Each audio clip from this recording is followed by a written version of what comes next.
अस्सलाम वालेकुम, welcome to मेहरो network. आज हम आपको एक कहानी सुनाएंगे जिसका उन्वान है भेड़ों के इत्तेहाद की कहानी। तो आइए शुरू करते हैं। पुराने वक्तों की बात है कि एक गांव में एक बूढ़ा चरवाहा रहता था। वो अपने 2 बेटों के साथ रहता था। वो तीनों मिलकर भेड़ें चराते थे और उनकी देखभाल करते थे। लेकिन बूढ़े चरवाहे के वफात के बाद दोनों भाई परेशान हो गए कि अब हम अकेले भेड़ों को कैसे संभालेंगे।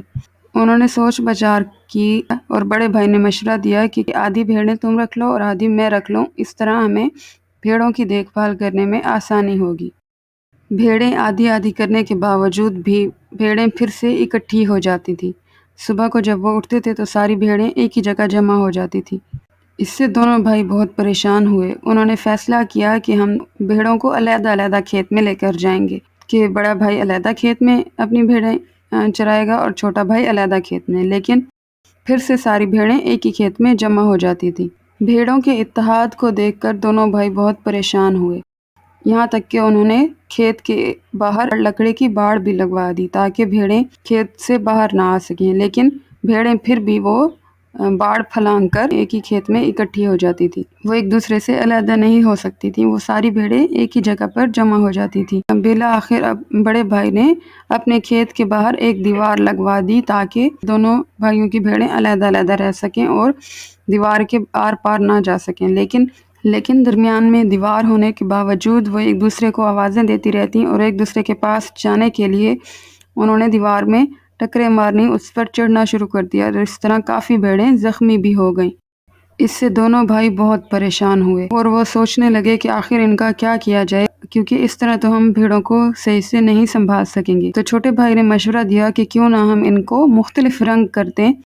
एक भाई ने सोचा कि मैं अपनी भेड़ों के ऊपर लाल रंग करूँगा और दूसरे ने सोचा कि मैं अपनी भेड़ों पर सब्ज़ रंग करूँगा। तो अगले दिन जैसे ही भेड़ों ने एक दूसरे को देखा तो वो एक दूसरे से डरने लगी। उनको लगा कि हम इनसे मुख्तलिफ हैं। तो सब्ज़ भेड़ें लाल भेड़ों से अलग हो गईं और वो एक दूसरे से दूर हटने लगीं और दोबारा कभी एक दूसरे के करीब ना गईं। इस तरह दोनों भाइयों के मसले का तो हल हो गया, लेकिन भेड़ों का आपस में इत्तेहाद टूट गया। तो हमें इससे ये सबक मिलता है कि अगर हम इत्तेहाद कायम रखना चाहते हैं या एक दूसरे के साथ रहना चाहते हैं तो हमें ज़ाहिरी फ़र्क को नहीं देखना चाहिए, ज़ाहिरी फ़र्क को अहमियत नहीं देनी चाहिए। हम जानते हैं कि सारे इंसान एक ही जैसे हैं, एक ही तरह की उनकी ज़रूरियात हैं, खाते पीते हैं, सोते हैं। लेकिन ज़ाहिरी फ़र्क जैसे कि ज़बान के फ़र्क की वजह से या हमारी जल्द के रंग की वजह से एक दूसरे से हमें अलग नहीं होना चाहिए।